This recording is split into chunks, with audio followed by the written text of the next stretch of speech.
In the year of our Lord 1338, when the world still hummed with the voices of forgotten empires, there stood a little coastal town upon the edge of the known world, a place the maps called Avelora. It was not grand, nor rich, nor feared. Yet to the sailors who came from Venice, from Lisbon, from the misty ports of Brittany, it was a name whispered with quiet reverence. For Avelora, they said, was blessed by the sea itself. Every night, when the moon rode low and silver upon the tide, the bells of St. Cyprian's Abbey would toll, slow, patient, and hauntingly sweet, and the waves would fall into silence. No gull would cry, no mast would creak. Even the wind seemed to rest as if listening to something ancient beneath the surface of the water. The people of Avelora slept well on such nights. Fishermen claimed their dreams were guided by gentle voices, leading them to safe waters by dawn. The children said that the sea sang to them, and the old ones, who remembered things they never spoke aloud, simply nodded and crossed themselves. It was an age when the world was shrinking and expanding all at once, when maps were drawn by candlelight, and the edge of the known seas still trembled with dragons. In Florence, the artists were beginning to mix new colors. In Cairo, scholars read stars and scriptures side by side. And in Avelora, the monks kept their silence, guarding something that had lain hidden for centuries beneath their chapel floor. The abbey stood on a rise above the town, white stones flecked with salt, its walls older than the kingdom itself. At night, when the lamps of the port flickered below, the abbey glowed like a ghost. Brother Thomas, the youngest of the monks, often sat awake past matins, watching the candlelight dance on the sea. He was a curious soul, not yet 30, and unlike his brothers, he did not fear the things beyond the shore. One night, as winter crept along the cliffs and the wind turned sharp with ice, Thomas saw something strange. The sea, that living, whispering sea, was still. Not calm, not quiet. Still. He rose from his bench, his robe brushing the cold stone, and leaned out over the parapet. The moonlight struck the water like glass, flat and silver, with no movement, no breath. And then he saw them. 3 black shapes low on the horizon, unmoving. Ships, or so he thought at first. But no sails fluttered, no lanterns glowed. They hung there, motionless, as though carved from the darkness itself. Thomas went to wake the abbot, but as he turned, the bells began to ring. Only, no one was ringing them. The ropes hung loose in the belfry. The hammer struck the bronze of its own accord, slow and deliberate. 5 times, then silence. Down below, the waves began again, whispering softly against the rocks. The shapes on the horizon were gone. By dawn, the town was alive with murmurs. The fishermen refused to take their boats out, and even the merchants crossing the square paused to make the sign of the cross. Abbot Corbinian said nothing. He merely called for the brothers to gather in the scriptorium, where the oldest manuscripts were kept, the ones sealed in wax and dust. For 3 hours they read by lamplight, tracing Latin lines written by hands long turned to bone. The abbot's voice was low, steady, until he reached a passage that made even his breath falter.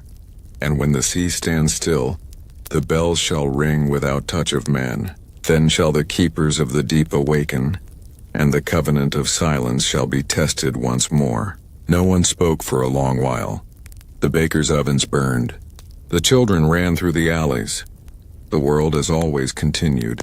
Yet something subtle had shifted, as though the air itself carried a new weight, a quiet awareness that they were not alone. Brother Thomas could not shake the memory of those dark shapes on the horizon. That night, when the bells tolled once again without human hand, he made a vow. He would discover what secret lay beneath the abbey, and why the sea obeyed its call. He could not know that his search would lead him far beyond Avelora, to the frozen harbors of the north, the deserts where lost crusaders once wandered, and the courts of kings who had forgotten what it meant to dream, and that by the time his journey ended, the world itself would have changed forever. The sea was never meant to sleep forever, the old chronicles whispered, and neither were the things that dreamed beneath it. The morning after the bells tolled without touch of hand, a faint mist rolled inland from the sea. It came not in gusts or storms, but as a drifting veil, a soft gray shawl that laid itself across the harbor, the roofs, and the abbey walls. Brother Thomas moved through it with a lantern. Its little flame glowed like a star trapped in fog. Each footstep on the worn flagstones sounded distant, as if even sound were muffled by the sea's breath. Inside the abbey, life went on in its careful rhythm, the scrape of quills, the low murmur of prayer, the smell of beeswax and ink.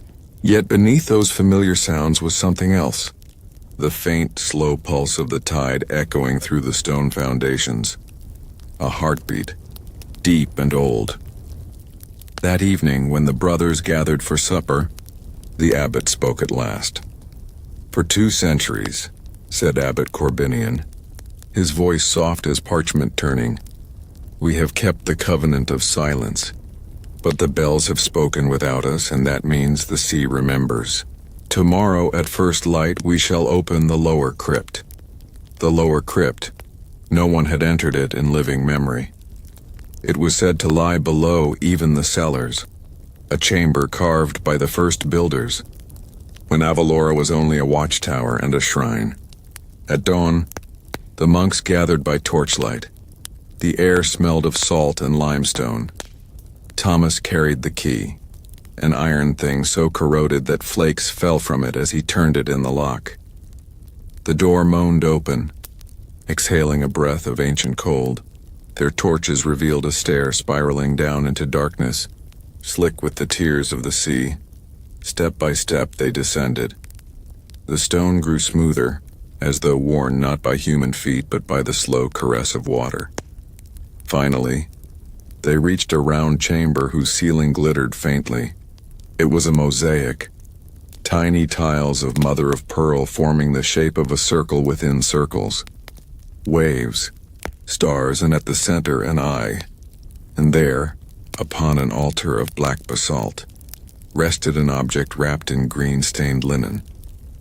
When Thomas reached out and peeled the cloth away, he found a bell, small, delicate, forged of silver so pure it glowed even in shadow. Around its rim were words so ancient that only fragments could be read. Maritacet pactum, somnus. The sea is silent. The covenant. Sleep. This is the first bell, he whispered, brought from the east before even Rome fell silent. It is the voice that once bound the waters to peace. They replaced the linen, sealed the door, and rose again into the light. But as Thomas climbed, he heard a faint chime echo up the stairwell. The bell had rung, though no hand had moved it. That night, while the town slept under another silver moon, a ship appeared. No sail had been seen by day, no oars on the horizon. Yet there it was, moored at the outer pier, a narrow vessel of dark wood, its hull marked with carvings that shimmered like fish scales. Only one man was aboard. He wore a cloak the color of the tide and a ring set with coral. He spoke with the accent of the eastern seas. "I am Leontios of Rhodes," he told the harbor master. "I come seeking the Bell of Avelora. The waters are waking and the old silence is failing." By morning, word had reached the abbey. Abbot Corbinian sent for him. The visitor's tale in the candlelit refectory. Leontios told his story. Far across the sea, beyond the Pillars of Hercules, storms had begun to rise from calm waters. In the harbors of Alexandria, ships were found adrift with no crew, their decks wet with salt, though no wave had touched them. Fishermen dreamed of a voice calling from beneath the deep, not cruel, but sorrowful, as if something vast were stirring from a long slumber. The sea, said Leontios, remembers its promise. The covenant was forged when the first bell was cast. There were 7 in all. 6 were lost when empires fell. Only yours remains to keep the deep asleep. The abbot's hands trembled around his cup. And if it wakes, then the world will dream no more, Leontios said. The tides will rise and claim what was once theirs. The hall grew silent save for the slow drip of wax. Outside, the wind turned toward the west, and with it came the sound of distant thunder, though the sky was clear. Thomas lay awake long after the meeting ended. He thought of the silver bell, the ships that moved without wind, the prophecy hidden in the abbey's walls. Somewhere beyond the cliffs, the sea was breathing differently tonight. He rose, wrapped his cloak, and walked toward the chapel. Moonlight spilled through the stained glass, painting the floor with ripples of blue and gold. He knelt, not to pray but to listen, and beneath the silence, he heard it, faint, rhythmic, patient. A heartbeat, the sea's slow heart, stirring beneath Avelora once more. Morning drifted over Avelora like spilled milk, soft, pale and slow. Mist clung to the shore long after the sun should have burned it away, as though the sea itself refused to wake. Brother Thomas rose before the others and walked the cloister garden. Dew sparkled on the rosemary and the mint. Gulls circled high, calling faintly. Beneath everything lay a hush, the kind of hush that comes before a confession. He could not stop thinking of the stranger's words. 7 bells.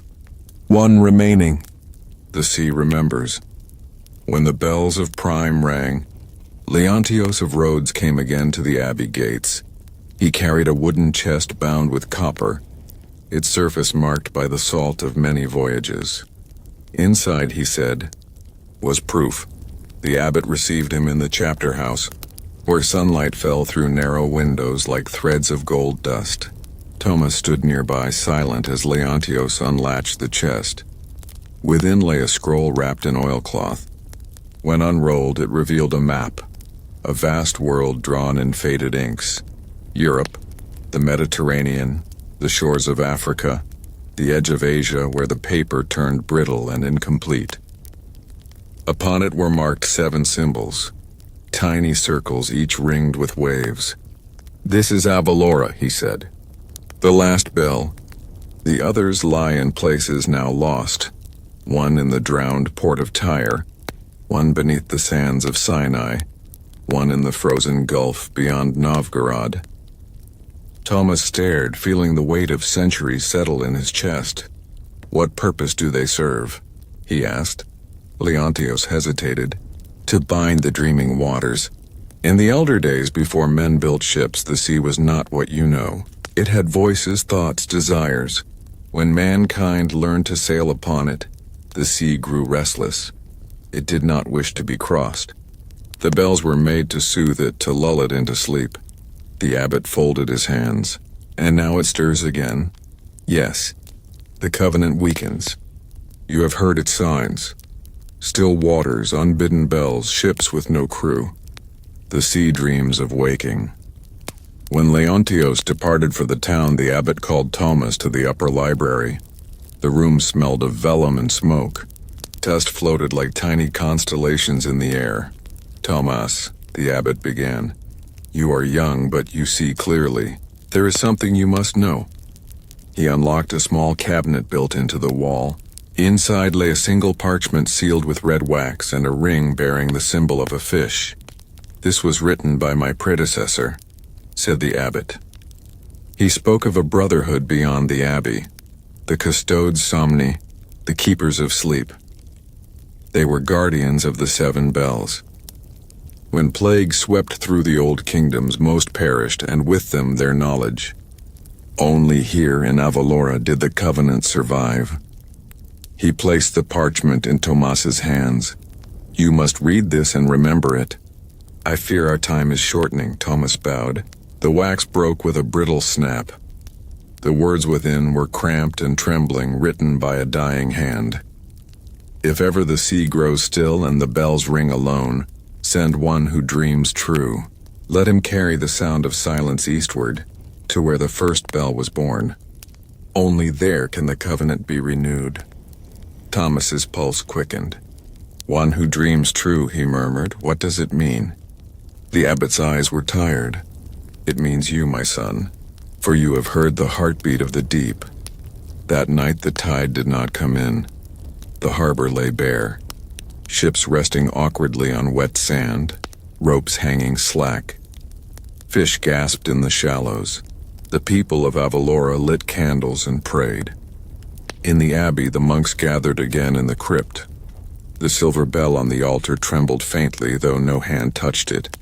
And then, from far out at sea, a voice, deep, slow, almost human, rolled through the air like thunder softened by distance.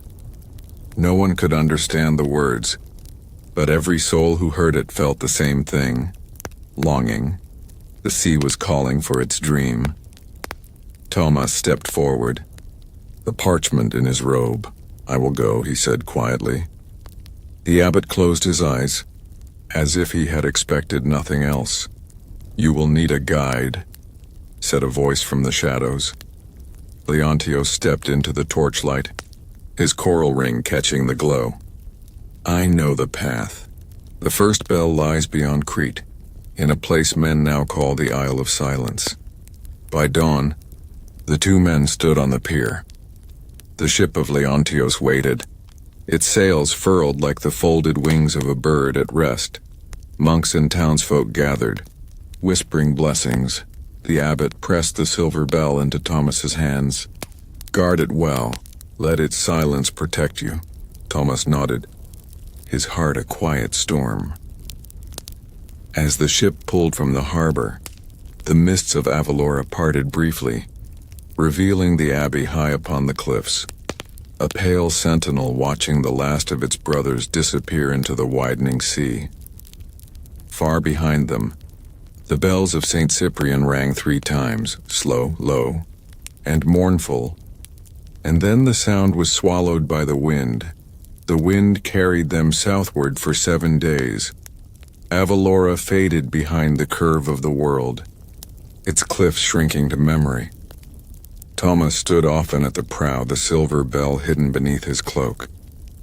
It was light as air, yet sometimes he felt it pulse faintly, like a heart that did not beat for men. The ship of Leontios was unlike any vessel Thomas had known. It was narrow and long, its hull made of a dark cedar that smelled faintly sweet, its sails woven of linen fine as parchment.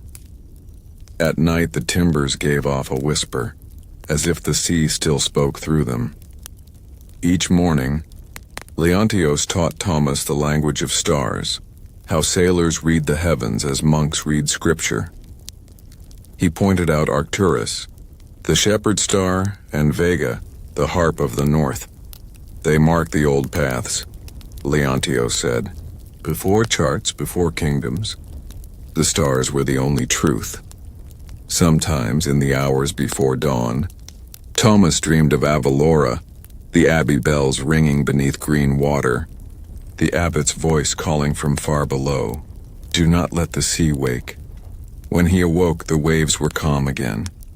But always, faintly, he could hear the bell sighing against his chest. On the 14th day, they came to Sicily, to the bustling port of Messina, where markets smelled of oranges and tar, and the air shimmered with heat.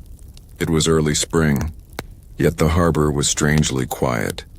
Men spoke in hushed tones. Several ships lay moored with their flags at half-mast. Leontios frowned. This is wrong. Messina should be loud enough to wake the gods. They went ashore, weaving through narrow lanes lined with merchant stalls, but the sellers kept their heads low. Many wore strips of cloth across their faces. At the square they met a Franciscan friar, his robe marked with ash. He looked upon them with weary eyes. "You are late to flee," he said. "The sickness came from the east, riding in the bellies of ships. They say it kills in 3 days." Thomas felt the air leave his lungs. A sickness? The friar nodded. It began with the rats, they say. Or perhaps with the wind. The sea brings many things, Leontios whispered. The sea, awake again. They left that same afternoon, the sails filled with a cold wind that smelled of salt and iron. As Messina faded behind them, Thomas looked back and saw black flags rising along the harbor walls. The sky turned a deep blue so pure it seemed endless. Stars bloomed like white flowers above the mast. Leontios steered by their light, his eyes bright and unblinking. The sickness is not merely of the flesh, he said quietly. It is the sea's fever.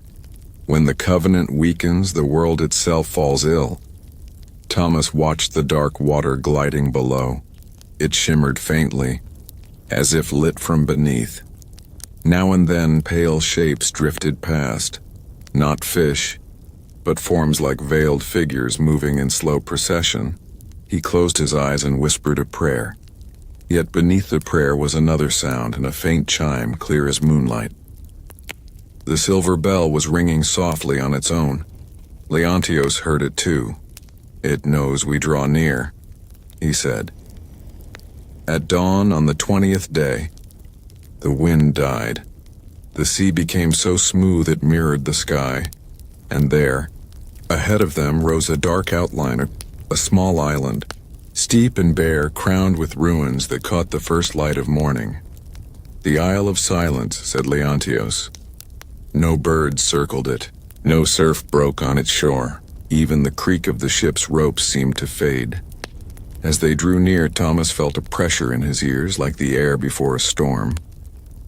The silver bell grew warm in his hands. They anchored in a narrow cove. The rocks were black glass, smooth as obsidian. Here and there, ancient carvings traced the stone. Spiral marks, symbols of waves and eyes half closed in sleep. A stairway led upward into the cliffs.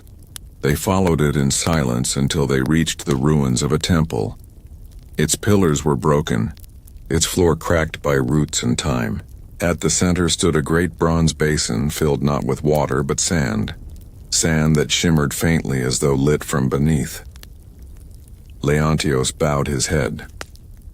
Here lies the first bell. They dug gently at the sand until a curve of metal appeared, larger than a man's chest, darkened by centuries yet still whole. Its surface was etched with the same words as the smaller one Thomas carried. Mer tacet, pactum, somnus. The air trembled as they lifted it free. A deep note rolled through the island, not struck, but released, as if the bell had exhaled after ages of holding its breath.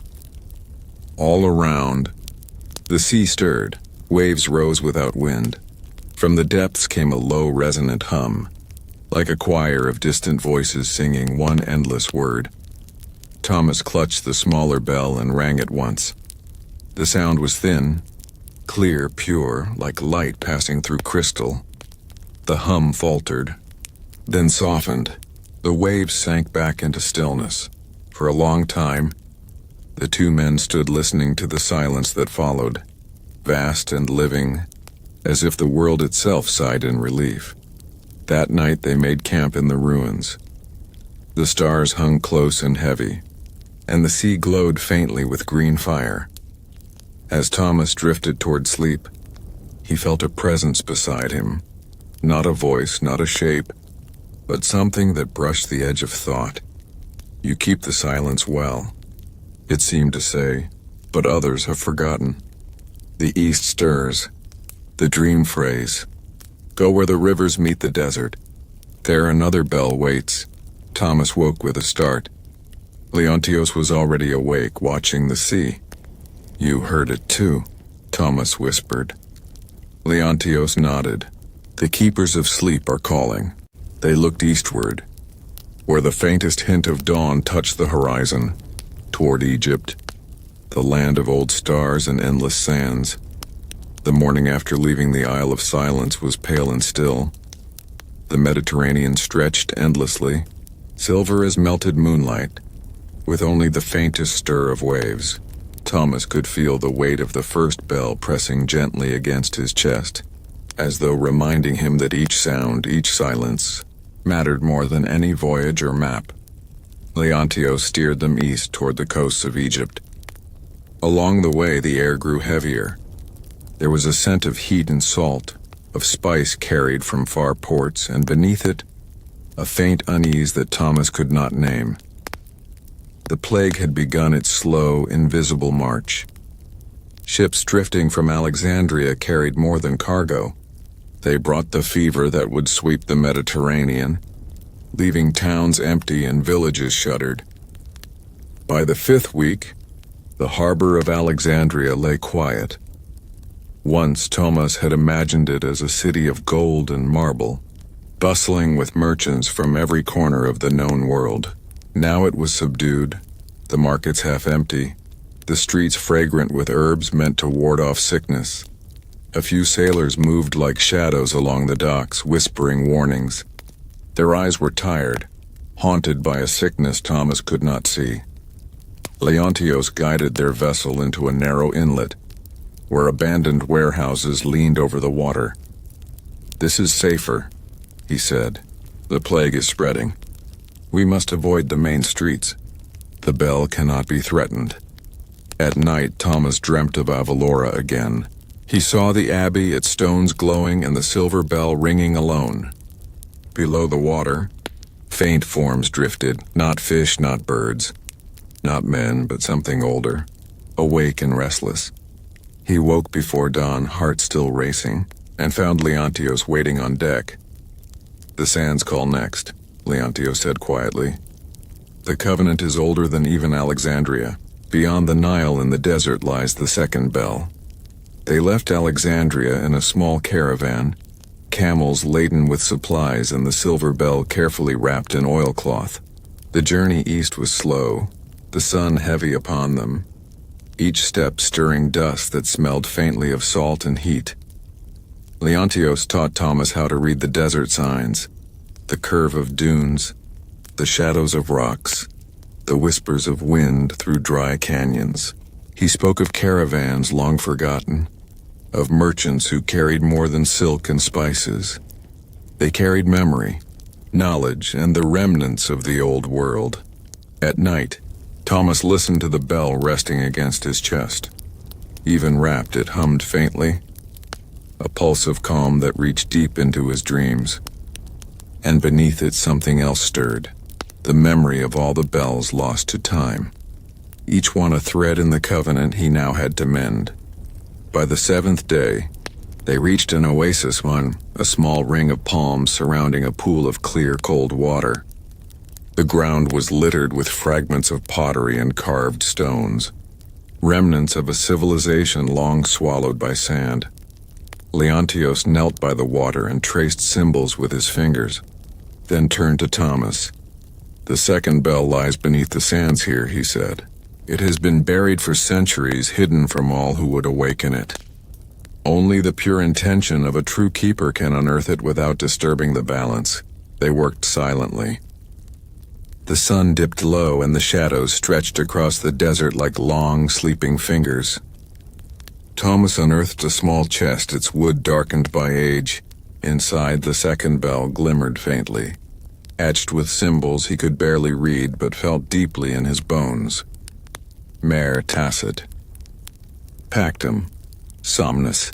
As they lifted it, the wind stirred, carrying a low murmur from the horizon. Not human, not animal, but the sea's voice. Distant yet unmistakable. Thomas realized the covenant was more fragile than he had imagined. Each bell, each moment of silence was a thread holding the world's dream together, and every step they took, every journey across water or sand, must be gentle, precise, patient. That night, as the desert cooled and stars shone above the oasis, Thomas placed the second bell beside the silver one. He closed his eyes and listened. In the silence, he heard it, faint, clear, patient, a whisper of the sea. Keep the silence. Guard the dream. Leontios sat beside him. "The path grows more dangerous now," he said softly. "The world is waking. Plague, fire, war, all are ripples of the same unrest. If the bells fail, even the waters will remember their anger." Thomas nodded.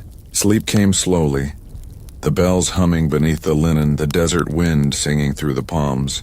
And as he drifted, he felt the weight of centuries on his chest. The covenant reaching out across time and space, fragile, yet enduring. The desert stretched before them like an endless ocean of gold.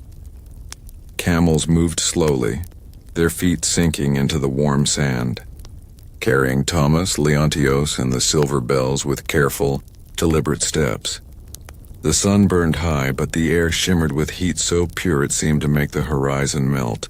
Shadows of jagged rock stretched across dunes, shifting with every hour, and the wind whispered faintly, carrying the scent of salt and distant seas.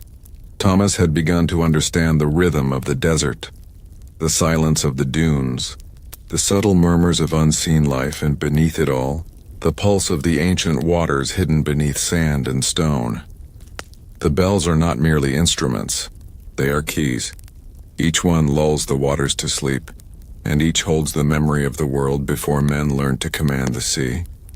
Without them, storms, disease, and chaos will grow unchecked. The world will dream no more. Thomas listened quietly. He felt the weight of responsibility settling over him like the desert's own shadow. Long, patient, and immutable. As they journeyed, news of sickness grew around them. Villages they passed were abandoned, tents fluttering in empty courtyards. Fires burned in the streets to cleanse what remained. Traders fled from caravan to caravan, carrying whispers of fever.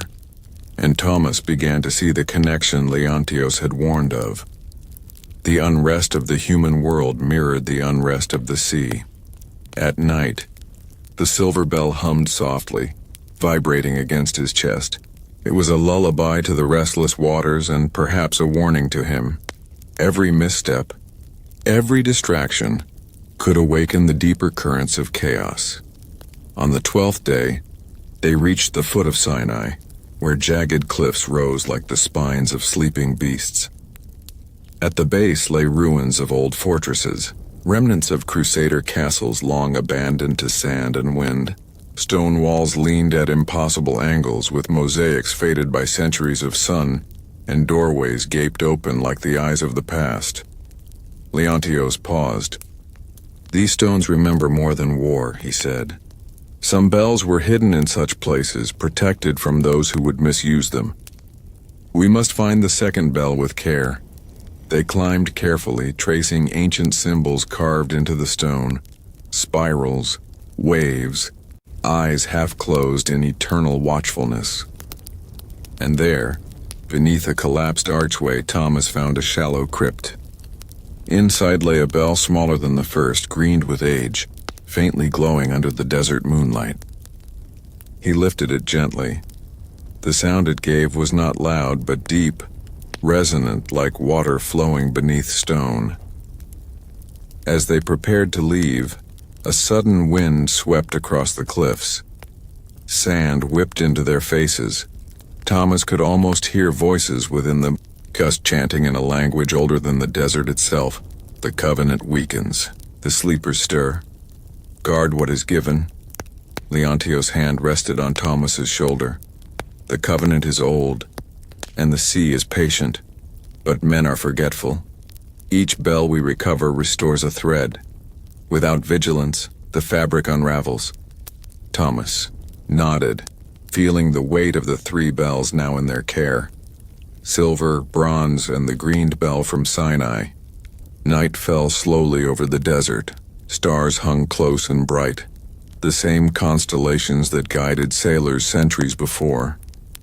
The wind had softened, and Thomas listened again to the faint hum of the bells resting against his chest. He felt their pulse like a heartbeat, synchronized with the rhythm of the world.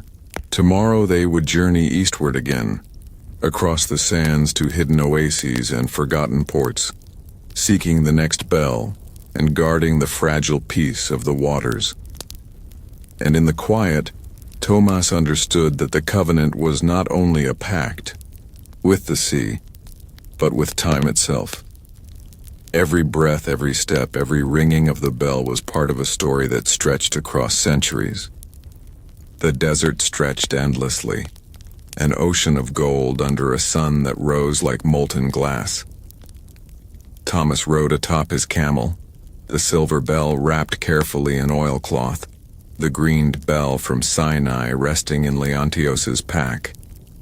Each step sank slightly into the sand, slow and deliberate, as if the earth itself were testing the weight of their mission.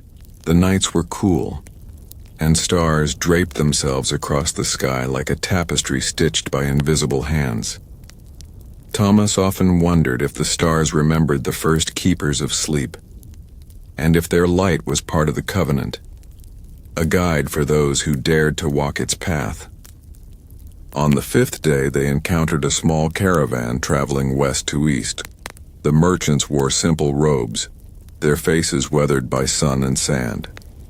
Camels carried jars of olive oil, sacks of grain, and scrolls wrapped in waxed cloth. Leontios greeted them quietly.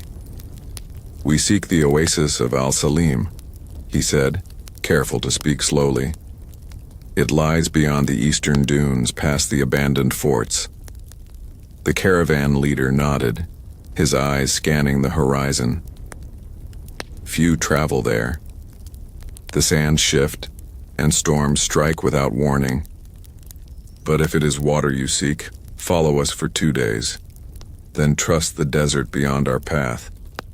Thomas noticed the men carried small charms against the plague, pouches of herbs, cloves, and amber. They whispered prayers to the wind and set small fires to keep the unseen sickness at bay. Leontios leaned close to Thomas. "Even here the world trembles. The covenant is fragile and men forget quickly." 2 days later, the desert opened onto a hollow of palms and crystal water, a hidden oasis, cool and still. The air smelled faintly of jasmine and wet earth, a rarity in the dry expanse. Birds called softly, and the reflection of the sky shimmered on the still pool like a mirror. At the edge of the oasis, half buried in sand, Thomas saw an entrance to a shallow cave. Carved symbols marked the stones, spirals, waves, and the eyes of ancient watchers. Inside, they found the fourth bell, bronze and warm, etched with the same inscriptions as the others: Mare Tacit, Pactum, Somnus. When Thomas lifted it, a faint vibration ran through the oasis. The palms swayed as though responding to a melody only they could hear, and the water shimmered with the pulse of the bells resting now in his care. Leontios placed a hand on Thomas's shoulder. "The covenant is stronger here, but it will not last unless we continue. Each bell we recover is a thread in the world's dream. Lose one, and the seas wake, and men fall ill with fear and sickness alike." That night Thomas slept under the palms, the 4 bells beside him. The desert wind rose and fell, and in the quiet he heard something more than the whisper of sand. A low, deep hum, like water flowing beneath stone. The sea remembers. The sleepers stir. Guard what is given. He awoke at dawn, calm but alert. Leontios was already awake, studying the horizon. "We must move east," he said. "The 5th bell waits beyond the Red Sea, in lands where men do not yet remember peace. And there, Thomas, the world grows more dangerous. Plague, war, and storms follow the path of the bells. We cannot fail." Thomas nodded. He felt the weight of centuries pressing gently, steadily upon him. The responsibility of the covenant, the rhythm of the bells, and the pulse of the world itself. By midday, they mounted their camels and followed the dry riverbeds that would carry them toward the Red Sea. The sun shimmered across the dunes like liquid gold. In the distance, the mountains of the Sinai Peninsula rose, jagged and imposing, guarding secrets lost to time. Thomas could feel the hum of the bells beneath the cloth, a heartbeat connecting him to the waters, to Avelora, and to the unseen keepers of sleep who had passed this duty down through centuries. As the caravan of two moved steadily eastward, Thomas realized that the covenant was more than a pact with the sea. It was a pact with the world itself, with men, with stars, with time, and with sleep. And each step they took was part of a story that had begun long before maps existed, long before men dared to sail the seas, long before even the Abbey of Avelora rose above its cliffs. The desert ended abruptly at the coast of the Red Sea, where sand met stone and water stretched like molten glass, red under the morning sun. Thomas and Leontios approached slowly, the four recovered bells carefully wrapped and secured. The air smelled of salt and spice, and faint waves whispered against the rocks, gentle but insistent, as if they knew the keepers were near. Leontios studied the horizon. "This sea is different," he said. "It remembers more than the Mediterranean. Here, storms are born in silence, and the currents run deep, carrying voices of the world." Thomas felt the weight of the covenant heavier than ever. Each bell seemed to hum with urgency, vibrating faintly through the air, reminding him of the unfinished task ahead. They arrived at Aqaba just as the sun touched the waterline.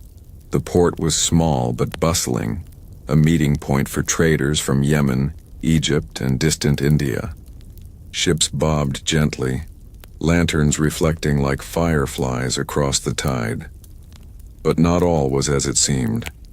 Thomas noticed the empty alleys, the quiet faces of merchants, the hushed voices warning travelers away from certain docks. Plague had begun to follow the routes of trade. Sickness lingered in the air like a shadow. Leontios spoke quietly to a local captain, whose eyes flicked nervously toward the hills. "We seek the Temple of the Tides," he said. "It lies beyond the eastern cliffs, hidden from all but those who know the covenant. Do not linger. Many have tried to find the temple, and some never returned. The sands take those who linger too long, and the sea takes those who stray too close." By midday, Tomas and Leontios set sail on a narrow dhow, its sail catching the wind like a bird in flight. The Red Sea was calm at first, its surface a mirror to the sky. Yet Thomas could feel a restless energy beneath. The silver bell hummed faintly at his side, the bronze from Sinai and the fourth bell vibrating in unison, a chorus of patience and warning. As they sailed, distant shapes rose along the horizon, reefs, jagged rocks, and the faint outline of an island not marked on any map.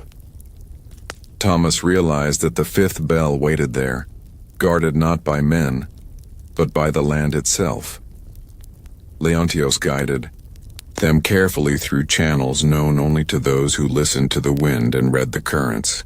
The dhow moved slowly, each motion deliberate, each step a prayer. The island was small, dark and steep, surrounded by reefs that glimmered faintly in the last light. No birds flew overhead, and even the waves seemed to pause as they approached. A narrow passage led them to a cave, half buried in sand and stone.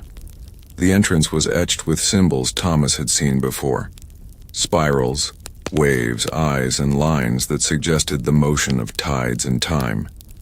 Inside, the fifth bell rested atop a pedestal of black stone. Its surface was darker than the others, almost molten with inscriptions that seemed to shift in the flickering torchlight. Thomas could feel its power through the soles of his feet, a deep resonance that filled the cave and extended outward into the sea. When he lifted it, the water outside stirred slightly, a gentle swell that whispered like voices from a deep dream. The bell hummed faintly in his hands, harmonizing with the four already recovered. Leontios whispered, "The covenant grows stronger, but danger follows. The world awakens, and not all who see these bells seek to protect the dream." That night, Thomas slept beside the fifth bell, the others stacked carefully nearby. The sea glowed faintly green, and the wind carried a low vibrating hum, neither human nor animal. Thomas felt it in his bones, a reminder that the covenant was alive. In the quiet, he heard a voice within the pulse of the bells. "Beware the men who forget. Beware the water that dreams. Keep what is given." He awoke before dawn, heart steady, knowing that the final two bells awaited, the sixth in the deserts beyond the Red Sea, the seventh far across the eastern oceans. The journey was far from over, but with each bell they recovered, Tomas understood more clearly the rhythm of the world, a pulse connecting water, wind and sleep, fragile yet enduring, awaiting the keeper's careful hands. The dunes stretched endlessly, gold and shadow shifting under the relentless sun. Thomas rode atop his camel, the fifth bell secured with care, the others tucked safely in Leontios' pack. Each step sank slightly into the sand, slow and deliberate, as though the desert itself measured their progress. The air shimmered with heat, and the faint hum of the bells seemed to vibrate through the sands. Thomas felt the pulse beneath his robe, a quiet heartbeat connecting him to the waters he had left behind, to the cliffs of Avelora, and to the covenant itself. Leontios spoke little during the day, eyes scanning the horizon for the signs of hidden oases and abandoned trade routes. "This desert remembers," he said finally. "It keeps what men try to hide. The sixth bell lies not where you expect it, but where the sands have swallowed centuries of memory." On the fifth day, they encountered a caravan, slowly winding its way across the dunes. The merchants wore robes that shaded their faces, their camels laden with jars of dates, spices, and fragrant oils. Thomas noticed small pouches tied to their belts, herbs meant to ward off sickness and misfortune. The travelers spoke in whispers about villages left empty by plague, about traders who vanished along the desert roads, and about a place where the sands sang when touched at dawn. Leontios nodded. "This is the path," he said. "We follow them only to the edge. Beyond, the desert guides us alone." 2 days later, the desert opened onto a hidden oasis. The water shimmered like polished glass, reflecting the sky and the surrounding palms in perfect symmetry. Thomas felt the bells hum faintly at his side, a chorus of vigilance and patience. Beneath a cluster of date palms, half buried in sand and carved stone, they discovered the entrance to a shallow crypt. Symbols of waves, spirals, and eyes marked the arch, faint but unmistakable. Inside rested the sixth bell. Bronze darkened with centuries, it pulsed faintly in Thomas's hands. The inscriptions glimmered under torchlight. Mare tacit, pactum, somnus. When he lifted it, the water of the oasis trembled, ripples spreading outward as though acknowledging the bell's awakening. Thomas understood then that the covenant's threads stretched beyond the seas, into deserts, rivers, and the very sands themselves. That night, the desert wind rose gently, carrying the faint hum of the bells in chorus. Thomas lay beside them, listening to the sound, and in the quiet he heard something else. A whisper not of wind, not of water, but of memory. Leontios rested beside him, silent. "The final bell awaits far beyond the ocean," he said. "It is the last thread. When we reach it, the covenant will either be complete, or the world will awaken to unrest." Thomas closed his eyes, feeling the pulse of 6 bells beneath his cloak, beneath the sand, beneath the earth and water alike. He understood that every breath, every step, every hum of the bells was a story in itself, fragile enduring and alive. At dawn, they mounted their camels and left the oasis behind. The desert stretched endless ahead, jagged mountains marking the horizon. Beyond them lay the ports of the eastern seas, ancient trade routes, and the unknown lands where the seventh and final bell waited. Thomas felt the rhythm of the world beneath him, the pulse of the seas, the whisper of the winds, the heartbeat of the desert, and the solemn call of the covenant. And he knew that the journey would not end until the last bell was found and the world's dream restored. The desert ended abruptly, giving way to a rugged coastline where the eastern seas stretched endlessly into the horizon. Thomas and Leontios stood at the edge of a small port, camels exchanged for a sturdy vessel, the 6 recovered bells carefully stowed below deck. The last bell awaited them, hidden in a land few Europeans had ever seen, a place of distant kingdoms, endless waves, and whispered legends. The silver, bronze, and green bells hummed softly in their crates. Each vibration a heartbeat connected to the waters, to Avelora, and to the covenant itself. Thomas felt the weight of centuries upon his shoulders. The covenant was nearly complete, and yet the final test lay ahead. They sailed into the rising wind, the dhow cutting through the waves with gentle persistence. The sun glimmered across the water, making the sea seem like molten gold. Each night Thomas would uncrate the bells, feeling their faint hum as he drifted into sleep, a lullaby to both water and soul. Leontios taught him the language of the stars once more, guiding their path across channels known only to those who listened deeply to the sea. Every current, every wave, every distant storm carries memory, he said. The final bell is guarded by more than sand or stone. It is protected by time itself. Sometimes Thomas thought he could hear faint voices beneath the water, harmonizing with the 6 bells already recovered. They were neither malevolent nor kind, but ancient, patient, and aware. After many days, the coastline of distant islands rose from the horizon, misted and mysterious. The islands were rumored in distant ports as places of forgotten kingdoms, where old magics lingered in stone, and the seas held secrets of men long gone. Navigating through reefs and shallow channels, Leontios guided the vessel carefully.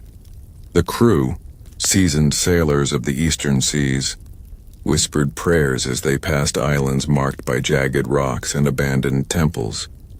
At night, Thomas slept with the bells beneath his cloak, feeling their synchronized heartbeat, each vibration resonating with the rhythm of the waves.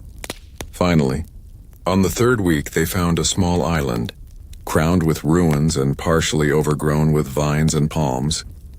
The entrance to the temple was carved into black stone, hidden behind a waterfall fed by a mountain stream.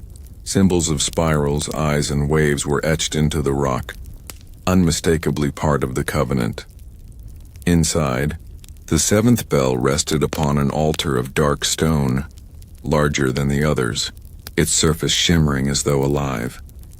Thomas approached carefully. The inscriptions were older than any he had seen.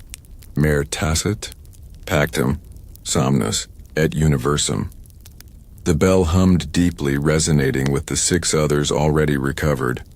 When Thomas lifted it, the sea outside responded instantly. The waves slowed, the wind softened, and a deep, harmonious pulse ran through the vessel, through the island, and seemingly across the horizon. All 7 bells now rested in Thomas's care. He rang them carefully one by one. Their voices harmonized, sending vibrations across the water, into the sands, through the desert and mountains, and finally reaching Avelora. The sea's hum grew calm. The wind softened. The world for a moment seemed to exhale. Thomas realized the covenant had been restored, the fragile threads holding sleep, dreams, and the calm of waters intact. Leontios placed a hand on his shoulder. "The world sleeps once more," he said. "But always remember, the covenant is a living thing. It must be guarded even when the world forgets. Thomas nodded, feeling the pulse of the bells beneath his hands and the heartbeat of the world beneath his feet. Months later, they returned to the abbey perched on cliffs above the sea. The monks greeted them with quiet reverence, the bells of St. Cyprian echoing slowly across the harbor.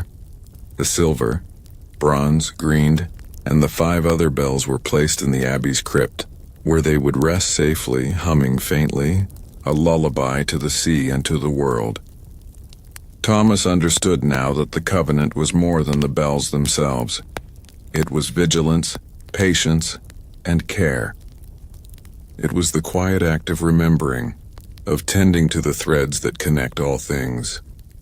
And as he looked out across the horizon, watching the sun melt into the waters he had helped soothe, he felt the rhythm of the world in his chest, slow, deep and enduring like the heartbeat of the sea itself.